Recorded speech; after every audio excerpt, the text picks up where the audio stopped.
మేడ్చల్ మల్కాజ్గిరి అభ్యర్థి ఈటెల రాజేందర్ పార్లమెంట్ ఎన్నికల ప్రచారంలో భాగంగా పీర్జాదిగూడలో ఇంటింటి ప్రచారంలో పాల్గొని కమలం పువ్వు గుర్తుకు ఓటు వేసి నన్ను భారీ మెజార్టీతో గెలిపించాలి అన్నారు. అలాగే నరేంద్ర మోడీని మరోసారి ప్రధాని చేయాలని కోరారు.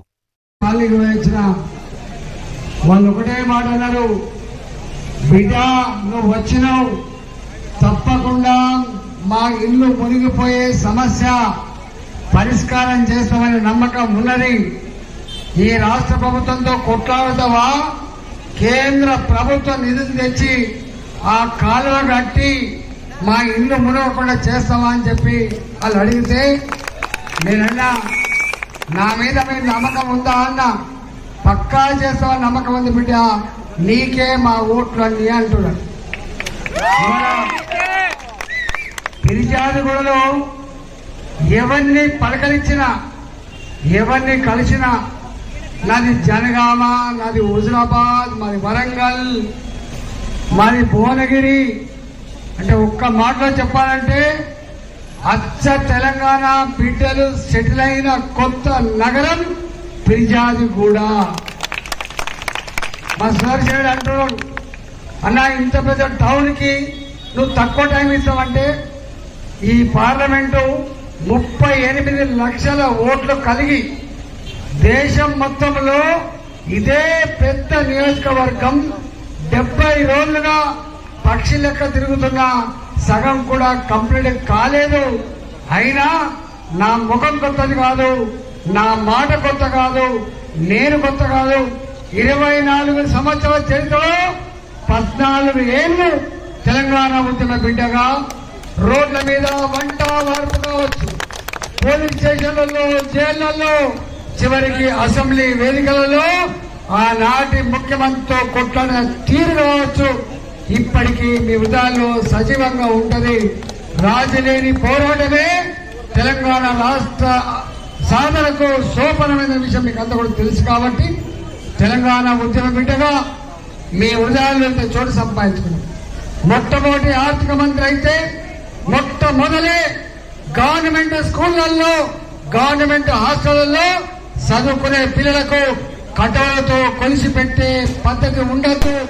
ఇవాళ జోకి పెట్టే బియ్యం ఉండద్దని చెప్పి, కడుపు నిండా అన్నం తినాలని చెప్పి సన్న బియ్యం జీవో ఇచ్చింది ఆనాడు నేనే. కరోనా కష్టకాలం వచ్చినాడు ఇవాళ భయపడకుండా ప్రజల మధ్యలో ఉండి పేషెంట్లను కాపాడినటువంటి బిడ్డగా మీ హృదయాల్లో చోటు సంపాదించుకున్నాం. నేను ఒకటే చెప్పబోతున్నా, రేపు మల్కాజ్గిరి అంటే కేవలం బంగ్లాలు కాదు సుమా, మల్కాజ్గిరిలో కొన్ని వందల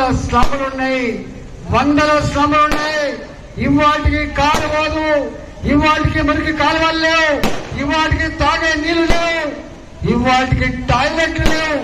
అనేక బస్తీలు ఉన్నటువంటి నియోజకవర్గం ఈ పార్లమెంట్ నియోజకవర్గం. కాబట్టి పేరుకు పెద్దదే అయినా అభివృద్ధికి నోచుకోకుండా అనేక బాధలతో సతమతమవుతున్న నియోజకవర్గం మల్కాజ్గిరి. కాబట్టి రేపు ఈ మల్కాజ్గిరిలో తాగే నీళ్ల సమస్య, మోరీల సమస్య, ముంపు ప్రాంతాల సమస్య లేకుండా తీర్చిదిద్దే బాధ్యత నా చేతుల్లో పెట్టమని చెప్పి మీ అందరికీ ఒక ఐటీ హబ్ రావాలన్నా, ఒక పారిశ్రామిక కారిడార్ రావాలన్నా తప్పకుండా చేసి పెట్టగలిగే సత్తా నరేంద్ర మోడీ గారి ప్రభుత్వానికి ఉంటుంది. ఆ ప్రభుత్వంలో ఏం నాకుంటది. కాబట్టి తప్పకుండా ఆ బాధ్యత గుర్తుపెట్టుకుంటా అని చెప్పి తెలియజేస్తాం. అంతేకాదు ఈరోజు మెట్రో రైలు కావచ్చు, ఇవాళ నత్త నడక నడుస్తున్నటువంటి ఫ్లైఓవర్లు కావచ్చు, ఇవాళ అనేక రకాల సమస్యలు కావచ్చు, ఇవన్నీ కూడా మీకు చేసి పెట్టే బాధ్యత నాదని చెప్పి మనం చేస్తా ఉన్నాం. పేదవాళ్ళకి ఉచిత వైద్యం, ఉచిత విద్య అందించే ప్రయత్నం తప్పకుండా చేస్తాం. ఇవాళ డబుల్ బెడ్రూమ్ల విషయంలో పేరుకు కేసీఆర్ గారు చాలా మాట్లాడిండు, వారి గురించి నేను మాట్లాడగాని నరేంద్ర మోడీ గారు దేశంలో పేదలకు సొంత ఇంటి కళ నెరవేర్చాలని 4 కోట్ల ఇల్లు కట్టిస్తే ఇక్కడ మాత్రం మోడీ ఏంది, కీడి ఏంది, బోడి ఏంది అని చెప్పి మాట్లాడి ఆ ఇల్లు కట్టకుండా పేదలకు సొంత ఇంటికలు నెరవేర్చకుండా ఇవాళ కళ్ళల్లో మట్టి కొట్టింది గత ప్రభుత్వం. ఇవాళ ఈ ముఖ్యమంత్రి చాలా హామీలు ఇచ్చాడు. ఆ హామీలు ఒకటి కాదు, రెండు కాదు, 6 గ్యారంటీలు, 66 హామీలు, 420 రకాల పనులు హామీలు ఇచ్చిండు. మరి మీకు గుర్తున్నాయో లేదో నాకు తెలియదు, కానీ ఇవాళ ఒక్కటి వచ్చింది, బస్సులలో ఉచిత ప్రయాణం మాత్రమే వచ్చింది తప్ప ఏ ఒక్క సమస్య కూడా పరిష్కారం కాలేదు. ఇవాళ ఎప్పుడో కొనుక్కున్న బాజాప్తా కొనుక్కున్న భూములు ఇవి, రెక్కల కష్టంతో కొనుక్కున్న భూములు ఇవి.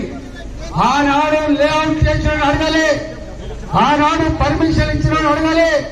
ఇల్లు కట్టుకొని ఉంటున్నటువంటి ఇప్పుడు పేదలకి ఇవి వక్ఫ్ భూములని చెప్పి కంటి మీద కొనుగోలు లేకుండా చేసినటువంటి దుర్మార్గ ప్రభుత్వం మీద మీరు ఇందిరా పార్క్ దగ్గర ధర్నా చేసినాడు. నేను మీకు అండగా వచ్చిన రేపు మీరు ఇచ్చే అధికారంతో దీని మీద యుద్ధం చేస్తే తప్ప వదిలిపెట్టే ప్రసక్తి లేదు. నాలాంటి వాడి గురించి మీకు తెలుసు. ఎవరైతే భంగపడరో, బాధపడతారో, ఎవరికైతే అన్యాయం జరుగుతుందో వాళ్ళ పక్షాన నిలబడి కొట్లాడే బిడ్డ ఈటల మీ వెంట ఉంటాడని చెప్పి మనం చేస్తాం. ఇవాళ అంతేకాదు, ఇప్పటిదాకా చెప్పినట్టుగా మీ ప్రతి మహిళకి నెలకు 2,500 రూపాయలు 6 నెలలు అవుతుంది ఇవ్వకుండా. ఇస్తా అని చెప్పినా లేదా? ఇచ్చిండా 2,500 రూపాయలు? ఇవ్వకుండా 6 నెలలు గడిచింది. 2,000 రూపాయల పెన్షన్ జాగలో 4,000 ఇస్తా అని చెప్పిండు. ఇచ్చిండా 4,000? 4,000 పెన్షన్ జాగలో 6,000 ఇస్తా అని చెప్పిండు వికలాంగులకు. ఇచ్చిండా? కళ్యాణ లక్ష్మి 1,00,000 రూపాయల చెక్కుతో తులం బంగారం ఇస్తా అని చెప్పిండు. ఇచ్చిండా? కొత్త పెన్షన్లు ఇచ్చిండా? కొత్త రేషన్ కార్డు ఇచ్చిండా? ఆడపిల్లలకి కాలేజీ పోయే వాళ్ళకు స్కూటీ ఇచ్చిండా? మరి ఏం ముఖం పెట్టుకొని మన బాధ కట్టుకుని మళ్ళా కాంగ్రెస్ వాళ్ళు వస్తారు? హామీలు ఇచ్చినా కానీ కేసీఆర్ రాష్ట్రాన్ని అప్పుల కుంపడిగా మార్చి ఉత్త చిప్ప చేతికిచ్చిండు అంటున్నాడు. మరి లంక బిందెలు తీసుకున్నాడు అనుకున్నావా బాబు? లంక బిందెలు అనుకుంటున్నావా? ఇవాళట రాహుల్ కాంగ్రెస్ కు ఓటేస్తే రాహుల్ గాంధీ ప్రధానమంత్రి అయితే ఆయన తవ్వి లంక బిందెలు తీసిస్తే రేపు మన హామీలన్నీ అమలు చేస్తా అని చెప్తున్నాడు రేవంత్ రెడ్డి గారు.